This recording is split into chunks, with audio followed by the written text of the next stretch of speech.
ГСП онлайн. Городские новости сейчас. Четверг, 13:30. Плавательный бассейн «Юность». Сдача норм ГТО. Заплыв проходит на 4 дорожках. Сегодня на старте порядка 60 выпускников из разных школ города. Сначала разминка. Затем школьники выходят на старт. Преодолевают 50 метров вольным стилем по 4 человека. Каждый старается показать свой лучший результат, ведь главное – это победа над самим собой. Старалась, поэтому было очень тяжело. Под конец уже не знала, каким стилем быть, потому что сил не хватало, но вроде смогла. Преимущества сдачи ГТО в первую очередь касаются абитуриентов. С 2015 года вузы 12 субъектов России за наличие значка ГТО добавляют баллы к результатам ЕГЭ.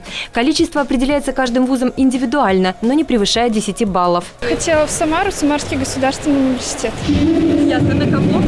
На лингвиста.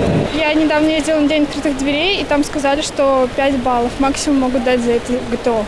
В рамках декады ГТО месячник начался в середине февраля и продлится до 18 марта. Тем, кто покажет самые высокие результаты, полагаются знаки отличия. На сегодня лучший результат по плаванию – 42 секунды. У нас комплекс ГТО внедряется сейчас на территории всей России. Обязательным мы его считаем для всех, потому что каждый житель нашей страны должен понимать, на что он способен в плане своего здоровья.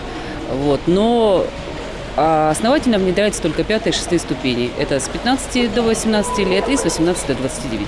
Чтобы мотивировать людей к сдаче ГТО, планируется ввести финансовое вознаграждение. У студентов это прибавка к стипендии, у работающего населения к зарплате. Рассматривается возможность добавления к отпуску дополнительных дней.